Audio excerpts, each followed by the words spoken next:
This is a video response to a question I had on the M95M. And here's one right here, M95M. I'll give you a little bit of background on it. I got it side by side with an M95.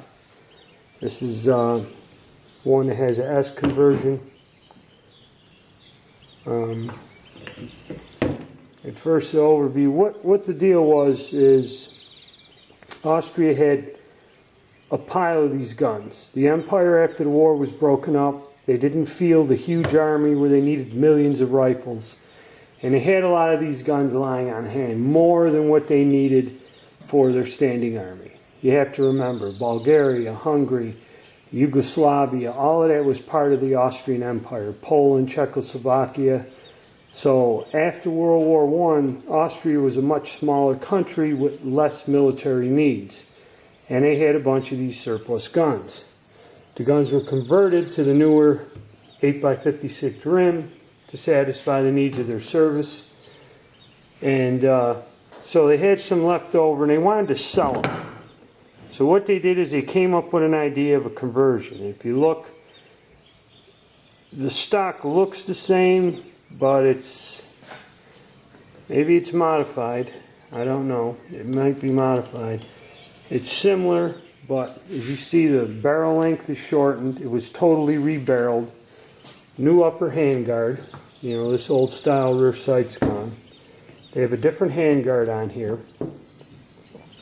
And basically what they did is they used the action, the receiver, and then modified this to where it doesn't use that dropout clip anymore.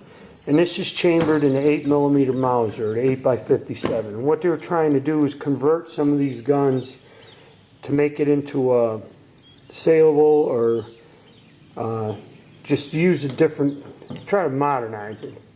As you notice, this receiver here, that's the original.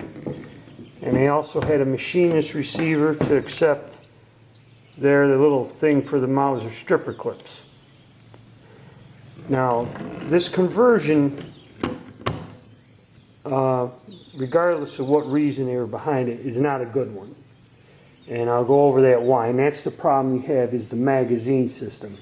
The original gun used an M-block magazine which dropped out the bottom. And they tried to modify that, plus this is a rimmed case, this is not. And this gun has several problems. The one main weakness is the magazine. And then that leads to problems of the extractor breaking. And I'll go over that here in a second.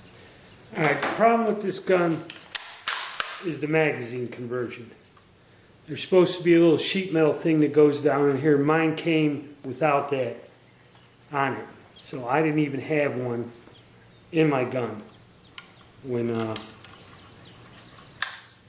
I bought it. So we'll get the bolt out.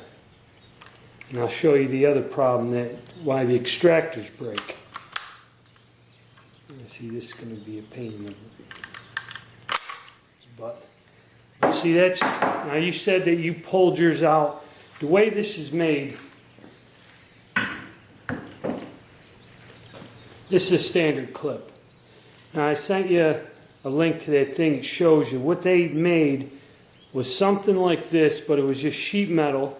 Would have detents down here, and these detents lock into a place in the stock under the receiver.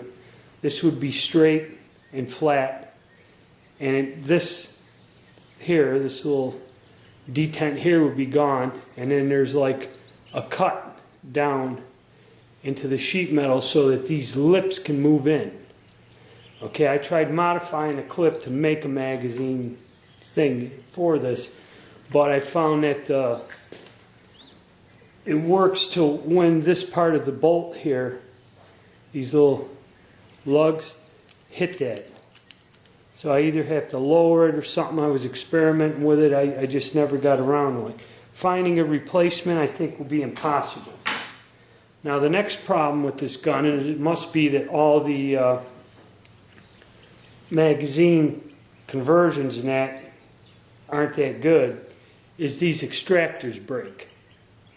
Now the reason the extractors break, I have a cartridge here, is when you're loading the gun, this is the way the bolt goes, single shot, and you place this 8mm cartridge in, what you're doing is you're snapping that extractor, firing single shot.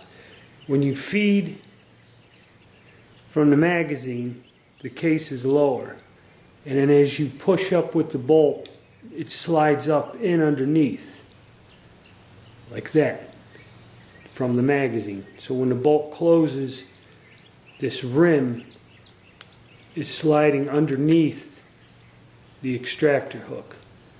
More or less, you see, kind of coming in there, then it comes up gradually as the bolt is pushed forward. When you do it single shot, just dropping a cartridge in, basically what you're doing is you're snapping that extractor over, and that's, it's like the cartridge goes in the chamber and you're flexing this hardened steel thing outward and snapping it over the rim. And that's why these extractors break off. And this is different from the M95, which the M95 extractors are difficult to find to begin with. And this is a different type of extractor and bolt head altogether. Okay. Let me get the other one and I'll show you. So the gun itself, the design is problematic. And